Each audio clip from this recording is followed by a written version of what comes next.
Civil services with Nilesh channel आपका स्वागत करता है।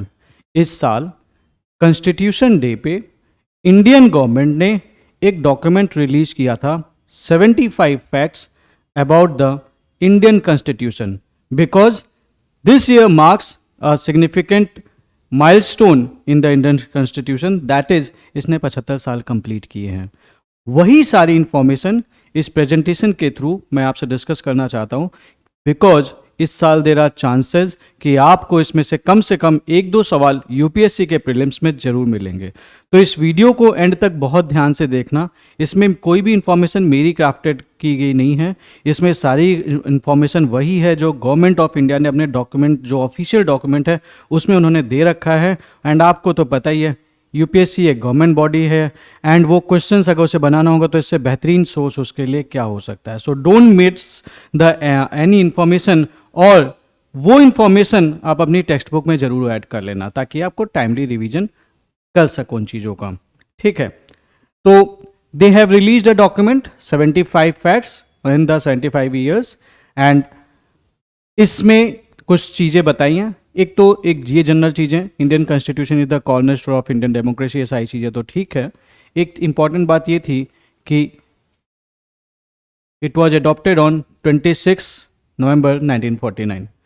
ठीक है, तो बेसिकली आपको ये बात बहुत अच्छे से पता है कि we had an constituent assembly. Constituent assembly ने बनाया कॉन्स्टिट्यूशन और उसी के बाद अगर हम बात करें तो हमारे लोकसभा एंड राज्यसभा आए अस्तित्व में प्रॉपरली। ठीक है, जब हमारा देश संवैधानिक वे में चलने लगा, तो ये एक फ्लो है जैसे चलता रहा है। कुछ फैक्ट्स की बात करते हैं। अब यहां पे मैं बता दूं, उन्होंने 25 थीम्स दी थी। हर इस 25 थीम्स में 3 फैक्ट्स इन्होंने लगभग स्टेट किए थे। हमने वो सारी थीम्स आपको 25 थीम्स को मैं आपसे डिस्कस करूंगा, बताऊंगा, और इसीलिए ये 25 × 3 75 फैक्ट्स हैं। तो हर एक फैक्ट इंपॉर्टेंट है आपके प्रीलिम्स के लिए। काफ़ी सारे इंपॉर्टेंट इसमें से क्वेश्चंस आपको मिल सकते हैं। पहली चीज़ डिस्कस किया था असेंबली कंपोजिशन। इनिशियल मेंबर्स, पहले हमारे जो असेंबली थी इसमें 389 मेंबर्स थे। ठीक है, कैसे चूज किए? They were chosen by the indirect election. ठीक है, अब ये लोग कहाँ से आए थे? इसमें से 389 का कंपोजिशन क्या है? तो इसमें से 292 they were elected through the provincial legislative assemblies. So basically they were elected but they were indirectly elected. Provincial legislative assembly वाले उन्हें इलेक्ट करके भेज रहे थे कि भैया तुम जाओ और वहां पे हमको रिप्रेजेंट करो। उसके अलावा 93 members were from the Indian princely states and then the 4 represented the chief commissioner provinces. ये फैक्ट अब इन्होंने स्पेशली अगर मेंशन किया हुआ है ना, तो ये आपको याद होना चाहिए वर्ड बाय वर्ड। क्या क्वेश्चन बन जाएगा? सीधी सी बात है, बोल देंगे भैया यहाँ पे 292 से 293 कर सकते हैं। ऑल्दो यूपीएससी इतना माइन्यूट नहीं पूछता है, बट अगर उन्होंने स्पेशली एक पीडीएफ दिया हुआ है और उसमें 75 फैक्ट्स की बात की है तो आपको याद होना चाहिए। ठीक है, मेंबर्स कैसे चूज किए गए थे? They were chosen through an indirect election process defined by the cabinet mission. तो ये क्वेश्चन बन सकता है कि किस मिशन के अंतर्गत मेंबर्स चुने गए थे? Cabinet mission. यहां पे बहुत सारे बच्चे गलती कर सकते हैं। ठीक है, तो ये एक थीम थी। Theme number 1 assembly composition. Theme number 2 ये था इनका इनॉग्रल सेशन। इसके बारे में आपको इंफॉर्मेशन पता होनी चाहिए। पहला सेशन कब हुआ था? 9 दिसंबर 1946 in the constitution hall of the parliament house. Interim president, ये तो पहले पूछा भी जा चुका है, कौन थे? Doctor Sachchidanand Sinha. एंड उसके बाद परमानेंट प्रेसिडेंट कॉन्स्टिट्यूएंट असेंबली का किसे अपॉइंट किया गया? 11 दिसंबर 1946 को डॉक्टर राजेंद्र प्रसाद को चुना गया। ये सवाल पूछा जा चुका है पहले भी, ये सवाल बन जाए कोई बड़ी बात नहीं है, या फिर इसे रिपीट कर दिया जाए। तीसरी थीम ये है पोस्ट पार्टीशन चेंजेस, मतलब जब इंडिया और पाकिस्तान के बीच में विभाजन हो गया, इंडिया से पाकिस्तान को निकाल के साइड कर दिया गया, उसके बाद ये कुछ चेंजेस हुए, क्योंकि ऑब्वियस सी बात है कि कुछ मेंबर्स जो थे वो east Pakistan and west Pakistan को रिप्रेजेंट कर रहे थे। East Pakistan today is Bangladesh, आप जानते हैं। वेस्ट पाकिस्तान, अब उसे वेस्ट पाकिस्तान नहीं बोलते, अब उसे पाकिस्तान ही बोलते हैं। ठीक है, तो कुछ चेंजेज हुए कंस्टिट्यूएंट असेंबली में। ठीक है, Mountbatten plan led to the creation of separate constituent assemblies for Pakistan. तो ये पूछा जा सकता है कि किस प्लान के तहत, अब कैबिनेट मिशन के तहत या फिर माउंटबेटन प्लान के तहत सेपरेट कंस्टिट्यूएंट असेंबली बनी पाकिस्तान के लिए, ये सवाल बन सकता है। आपको ये बात पता होनी चाहिए। मेंबर्स घट गए, अंडरस्टूड है, क्योंकि जो कई सारे मेंबर्स थे वो दोनों जगह पे चले गए। Third thing, assembly size, assembly membership was subsequently reduced to 299, reflecting the Altered political landscape. इसके चलते जो ड्राफ्टिंग कमिटी के हेड थे डॉक्टर BR अम्बेडकर, इनकी सीट पे थोड़ा सा असर पड़ा। पोस्ट पार्टीशन चेंजेस की बात कर रहे हैं हम। ठीक है, ये तो देखो आपको पता है, the constituent assembly comprise 299 members, 229 way elected from the 12 Indian provinces और 70 नॉमिनेट हुए थे 29 प्रिंसली स्टेट से। तो अगर मेरे से पूछेगा कि कंस्टिट्यूएंट असेंबली का पोस्ट पार्टीशन कंपोजिशन क्या था, तो it was partly elected and partly nominated. It was not completely elected, it was not completely nominated, it was partly elected, partly nominated. ये सवाल बन सकता है। दूसरी चीज, अंबेडकर जी ने सबसे पहले सीट के लिए इलेक्शन किया था, बट यहाँ पे हार गए थे। कहाँ से उन्होंने इलेक्शन लड़ा था? बॉम्बे से। उसके बाद ये इलेक्ट हुए बंगाल से। ठीक है, बंगाल से इलेक्ट हुए, जीत भी गए, लेकिन बंगाल मोस्ट पोर्शन कहाँ चला गया? ईस्ट पाकिस्तान में। उसके चलते अब इनकी ये सीट चली गई, तो इन्होंने दोबारा इलेक्शन लड़ा। आई मीन टू से बेसिकली उसके बाद कांग्रेस पार्टी ने उन्हें नॉमिनेट किया ताकि इनका कंट्रीब्यूशन कंटिन्यू रहे। तो ही वॉज नॉमिनेटेड, तो पहले इलेक्टेड थे, अभी ये नॉमिनेट हो गए बॉम्बे से। ठीक है, तो कांग्रेस नॉमिनेशन से दोबारा उसका पार्ट बन गए। ये है कुछ facts. There were 15 women members in the constituent assembly. ये एक इंपॉर्टेंट इंफॉर्मेशन है, आपको पता होनी चाहिए। 3 विमेन मेंबर्स के बारे में बातचीत है, सुचिता कृपलानी, राजकुमारी Amrit Kaur, Sarojini Naidu. I would strongly advise you to read their historical significance from your original source. अगर आप स्पेक्ट्रम से पढ़ रहे हैं वहाँ पे भी मिल जाएगा, अगर आप किसी और बुक से पढ़ रहे हैं तो अच्छी बात है, अदरवाइज आप सीधे गूगल कर लीजिएगा कि their contribution to the Indian national freedom struggle, क्योंकि इनके का अगर नाम स्पेशली उस डॉक्यूमेंट में मेंशन है तो इससे सवाल इस साल बन सकते हैं। ठीक है, उसके बाद आते हैं प्रोसीडिंग्स की। शुरुआत हो गई प्रोसीडिंग्स की, तो सेशन बिगिन, कंस्टिट्यूएंट असेंबली का सेशन स्टार्ट हो गया 9 दिसंबर 1946 को। It was the session began with the signing of Vande Mataram. ठीक है, वंदे मातरम गाना गाया गया और फिर उसके बाद the session began. Inaugural address किसने किया था? आचार्य कृपलानी। छोटे छोटे सवाल हैं ये प्रीलिम्स के, आपको पता होने चाहिए। Acharya Kripalani deliver the inaugural address welcoming the members and emphasizing the importance of this. तो who deliver the inaugural address? ये सवाल आएगा कंस्टिट्यूएंट असेंबली का फर्स्ट प्रोसीडिंग में। तो आचार्य कृपलानी सवाल, अब लोगों को लगता है कहाँ से यूपीएससी सवाल उठा रही है, यहीं से उठा रही है, इस टाइप के सवाल पूछती है यूपीएससी। ठीक है, first day concluded with the 107 members presented and submitted. तो ये जरूरी नहीं है कि ये सवाल पूछे, इस पर एक अच्छा सवाल बन सकता है। ठीक है, डेट से ज़्यादा ये सारे जो नाम है ना, किसने कब क्या किया, ये इंपॉर्टेंट है। अब ये अगली थीम आ गई, फ्लैग अडॉप्शन डेट 22 जुलाई 1947। किसने अडॉप्ट किया? कंस्टिट्यूएंट असेंबली ने किया। Dominion flag, because Indian dominion flag को ये इंडियन डोमिनियन को रिप्रेजेंट कर रहा था। किस डेट से किस डेट तक? 15 अगस्त 1947 से 26 जनवरी 1950 तक। Then India was declared a republic, it has been the flag of republic of India thereafter symbolizing national pride. National flag में सैफरन कलर जो कि सबसे ऊपर आता है, इट सिंबलाइजेज स्ट्रेंथ, ताकत। वाइट मतलब भाई we have the peace with the dharma chakra. ठीक है, आपको पता है national flag saffron colour, then we have the बीच में चक्र है and the colour is white and then this colour is green. Green क्या रिप्रेजेंट करता है? Fertility and the growth. तो ये छोटे छोटे सवाल आ जा सकते हैं। मैच द फॉलोइंग, सिंपल सवाल, बहुत ईजी सवाल, फिर भी कुछ बच्चे गलती करेंगे कि कौन सा कलर क्या रिप्रेजेंट कर रहा है। ये आपको पता होना चाहिए. It represented the colour symbolism, ये इंपॉर्टेंट है. ठीक है. Then you have the next thing, transitional assembly. अगस्त 14 1947 इस नाइट को constituent assembly was convened in this. ये इतना इंपॉर्टेंट फैक्ट नहीं है. इंडिपेंडेंस, ये इतना इंपॉर्टेंट फैक्ट नहीं है. ठीक है, स्क्रीनशॉट ले लीजिए ताकि आप इस फैक्ट को बस गो थ्रू कर लीजिएगा. ये इंपॉर्टेंट है. अब देखो कई सारी कमिटीज लक्ष्मीकांत में दी हुई है, लेकिन इन कमिटीज के बारे में बातचीत हो रही है अभी इस डॉक्यूमेंट में, तो कोई बड़ी बात नहीं है कि इससे सवाल बन जाए. These were the some of the key committees. तो नेशनल फ्लैग कमिटी, झंडा committee, Rajendra Prasad was the president. Rules of procedure steering committee, steering finance and staff, Alladi Krishnaswami Ayyar credential committee. House committee कौन देख रहे थे? V Pattabhi, Sitaramayya. Order of business committee कौन देख रहे थे? K M Munshi ji. And committee on the function of the constituent assembly, G we Mavalankar.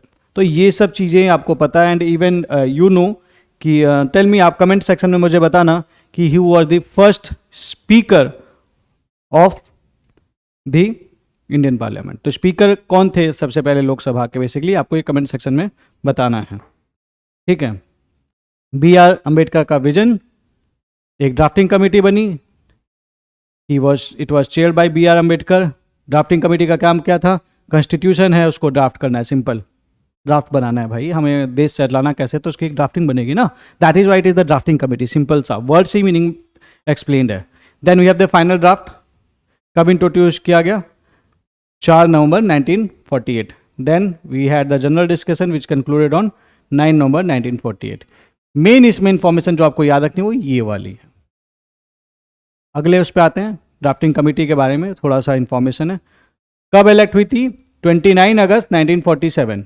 ठीक है, तो इस दिन से मानते हैं कि इट्स वर्क हैड स्टार्टेड. ठीक है. कितने दिन काम किया भैया? 141 डेज इस ड्राफ्टिंग कमेटी ने काम किया. ठीक है. कितने इंडियन कॉन्स्टिट्यूशन में पहले आर्टिकल्स थे? तो 315 आर्टिकल्स थे और 8 शेड्यूल्स थे.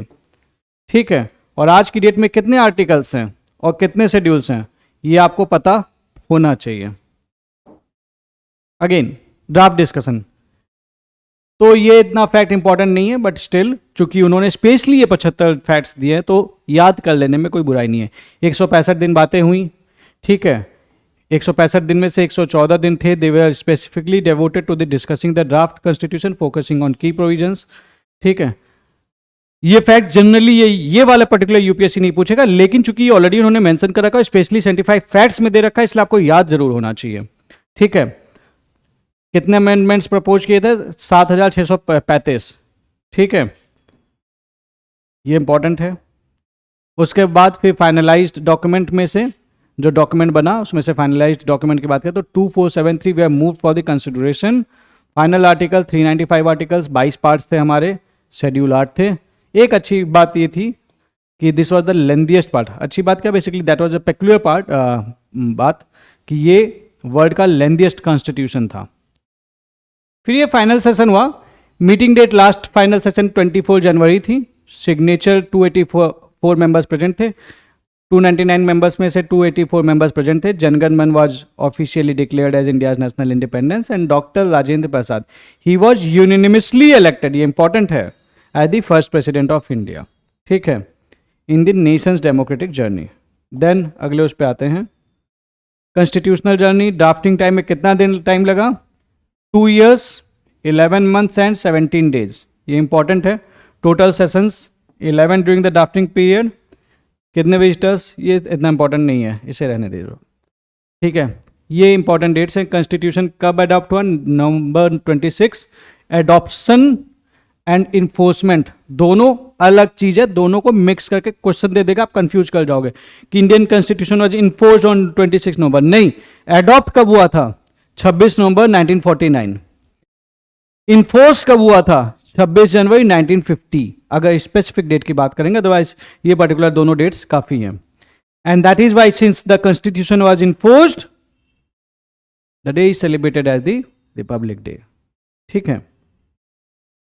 और इस डेट को चुनने का एक हिस्टोरिकल रीजन भी है, वो आप मुझे कमेंट सेक्शन में बताइए. ठीक है. अब आती है ना कि Indian constitution is the borrowed constitution. तो बोरोड तो है, उसमें से 3 जगह की बात इन्होंने स्पेशली की है, government of India act, US constitution and Irish constitution. किससे क्या क्या चीज़ें ली गई हैं ये आपके सामने, यहाँ से federal scheme, office of governor and judiciary provisions, US constitution से fundamental rights, judicial review, impeachment, Irish constitution से DPSP and the method of electing the president. सवाल बन सकता है, फैक्ट्स और भी जगह से उठाए गए हैं, जापान से कुछ उठ लिया गया है, जर्मनी से कुछ लिया गया है, बट सिंस ये मेंशन्ड है आपके उसमें, तो उस डॉक्यूमेंट में जो गवर्नमेंट ने रिलीज किया तो ये आपको याद होना चाहिए बाय हार्ट। ठीक है, गांधीयन आइडियल्स को इंक्लूड किया गया था, ये बेसिक जनरल चीज़ें हैं, इस पर सवाल बहुत मुश्किल है कि बनेगा कि भाई कॉटेज इंडस्ट्री को प्रमोट करना है, प्रोहिबिशन वाली जो चीज़ें हैं वो होनी चाहिए, इन्होंने नहीं है, and this was included in the DPSP. तो ये बहुत इंपॉर्टेंट फिलहाल नहीं है, क्योंकि ये that becomes more important for the mains. Prelims wise हम अभी चल रहे हैं। सोशल इक्वालिटी की बात करें तो इन 3 आर्टिकल्स के बारे में बातचीत की गई है। आर्टिकल 17, व्हाट डज इट से, abolish untouchability and prohibits it's practice in any form making it punishable by law, promoting social justice. Untouchability कौन से फंडामेंटल राइट के अंतर्गत एबॉलिश की गई है? Article 17 which is the part of right to equality. ठीक है, then we have this article 18(1) prohibits the conferment of titles except for military और एकेडमिक डिस्टिंक्शन। अब इस पर सीधा सवाल बन सकता है कि हम टाइटल मतलब it prohibits the title conferring of titles uniformly for everybody, for all Indians, किसी को टाइटल नहीं दे सकते, लेकिन इसका एक्सेप्शन है, तो ये आपको पता होना चाहिए। Positive discrimination for the schedule tribe and schedule caste. Then we have the, ये बहुत इंपॉर्टेंट इंफॉर्मेशन है, ठीक है, the constitution of India was hand written and calligraphically crafted in both English and Hindi. तो दोनों में इसको लिखा गया, इंग्लिश में भी लिखा गया, हिंदी में भी लिखा गया 90,000 वर्ड्स में। English calligraphy Prem Bihari Narayan Raizada, he undertook the calligraphy of the original English version. ठीक है, तो ओरिजिनल वर्जन क्या था इंग्लिश में? शोकासिंग हिज स्किल। कंप्लीशन तो इन्होंने कब कंप्लीट किया? 28 November 1949 and completed it by, अच्छा स्टार्ट किया 28 November 1949 and later on it by April 1950 he have completed. किस पे बना था? On hand made Milborne loan paper, ये इंपॉर्टेंट है। ठीक है, तो ये किस पे बना था? ये इंपॉर्टेंट है। किसने ओरिजिनल इंग्लिश वर्जन की कैलीग्राफी की थी? ये नाम इंपॉर्टेंट है, ये याद कर लीजिए। Then we have the historical institution Nandlal Bose. ठीक है, नंदलाल बोस ही डेकोरेटेड द, डेकोरेट किसने किया था? आपके जो कॉन्स्टिट्यूशन की जो कैलीग्राफिक शीट्स थी वो नंदलाल बोस ने डेकोरेट की थी। 22 illustrations in the miniature style. कौन सा स्टाइल? मिनिएचर स्टाइल में किया था। ठीक है, इससे ज़्यादा बहुत ज़्यादा कुछ इंपॉर्टेंट नहीं। मेन चीज़ क्या है कि डेकोरेट किसने किया था? इन्होंने किया था। कैलीग्राफिकली लिखा किसने था? वो लिखा था इन्होंने। उसके बाद आते हैं guarding history. Helium field cases बनाए गए थे, ये देख रहे हो हीलियम फील्ड केसेस, कि भैया खराब ना हो, ये ध्यान रखिए। The original copies of the constitution of India are preserved in helium field cases ensuring their protection. तो कौन सी गैस में का यूज करके इंडियन कॉन्स्टिट्यूशन को प्रिजर्व किया गया? नाइट्रोजन दे देगा, बहुत सारे बच्चे नाइट्रोजन लगा के चले आएंगे, दैट इज द हीलियम। ये इंपॉर्टेंट है, याद होना चाहिए आपको। ठीक है, this cases are stored in the library of the parliament of India providing a secure and accessible location preservation. इससे क्या होगा? This preservation ensure the longevity of the original document for future generations. Basically वो legacy बचा रहे हैं कि भाई हमने ओरिजिनली क्या काम किया था। ठीक है, तुमने बाद में जितना कॉपी पेस्ट मटेरियल जो भी बनाया, बट ओरिजिनल चीज़ तो ओरिजिनल ही रहेगी ना। तो जो ओरिजिनल कॉन्स्टिट्यूशन है उसको हीलियम फील्ड केस में बनाया गया हुआ है। ठीक है, उसके बाद ऑन 26 जनवरी 1950 the parliament secretary to call the responsibility of preserving the Indian constitution. तो अब कौन प्रोटेक्ट कर रहा है इसे? पार्लियामेंट सेक्रेटरीट प्रोटेक्ट कर रहा है इंडियन कॉन्स्टिट्यूशन को। ऑफसेट कॉपीज 1955 में survey of India Dehradun produce 1000 offset printed copies of the original constitution. ठीक है, इसकी ऑफसेट कॉपीज बनाएगी। ऑफसेट प्रिंटिंग यार देखो, ये इसके बारे में मैंने लिख रखा है, पढ़ लीजिए। अब आते हैं नए डॉन के बारे में। ठीक है, मतलब बेसिकली नया उदय। 19 जनवरी 26 1950 India transition from being dominion to a republic. ये इतना इंपॉर्टेंट फैक्ट नहीं है, the new republic replace the government of India fact 1935 with the new framework for governments. ये फैक्ट इतना इंपॉर्टेंट नहीं, अभी तक जो बताया वो प्रीलिम्स के लिए ज़्यादा इंपॉर्टेंट है। डेमोक्रेटिक बिगनिंग, भाई इंडिया का पहला जनरल इलेक्शन कब से शुरू हुआ? 25 नवंबर से शुरू हुआ। And on this date the first nationwide election concluded with newly elected representative poised to shape India democratic future. ये चीज़ दे रखी है, डेट्स वगैरह दे रखे हैं। तो इसमें कई सारे फैक्ट्स देखिए हमने आपसे डिस्कस किए जो कि गवर्नमेंट ऑफ इंडिया ने कॉन्स्टिट्यूशन डे पे due to the completion of the 75 years of the Indian constitution release किए हैं। 75 फैक्ट्स में से 2-3 सवाल बनाना बड़ी बात नहीं है, और अगर उन्हें बना दिए और आपको नहीं पता, जैसे लाइक हीलियम फील्ड केसेस, इतनी इंपॉर्टेंट इंफॉर्मेशन, किसने कैलीग्राफी की, किसने क्या किया, ये सारी चीज़ अगर आपने नहीं पढ़ी तो आपके क्वेश्चंस गलत हो सकते हैं। और ये दीज आर द मार्क्स जो आपको सीधे सीधे दिए गए हैं, आपको याद होने चाहिए। इससे रिलेटेड जो PDF है वो हमारे Telegram channel UPSC prelims with Nilesh, इस टेलीग्राम चैनल को ज्वाइन कर लीजिएगा। इसमें से कई सारे फैक्ट्स मैं मतलब जो PDF है से रिलेटेड मैंने इस पर रिलीज कर दूंगा, आप वहाँ से उसे डाउनलोड भी कर सकते हैं। तो आपको नोट्स बनाने की जरूरत नहीं पड़ेगी, बट इस वीडियो को देख लेना ताकि अच्छे से, ताकि आपको ये फैक्ट सारे याद हो जाए। और ये 2 सवाल आपके लिए, ये क्वेश्चन नंबर 1 और ये क्वेश्चन नंबर 2, ये जो आपने अभी तक पढ़ा है उसी के बेसिस पे ये सवाल हैं। इससे मैं चाहता हूं कि आप एक बार सॉल्व करने की कोशिश करें एंड कमेंट सेक्शन में हमें बताएं। ये आप, मैं हट जाता हूं थोड़ा सा, तो ये आपके सामने 2 सवाल हैं 1, 2, तो कमेंट सेक्शन में बताएं कि question number 1 and question number 2 का आंसर क्या होगा। वीडियो अगर अच्छी लगी हो तो वीडियो को लाइक करना मत भूलिएगा, चैनल को सब्सक्राइब करना मत भूलिएगा, और एक फ्रेंड के साथ ये वीडियो जरूर शेयर कर देना जो आपके अच्छे दोस्त हों, ताकि दूसरे बच्चों को भी मौका मिल सके कि वो अपने मार्क्स बढ़ा सकें। Thank you very much.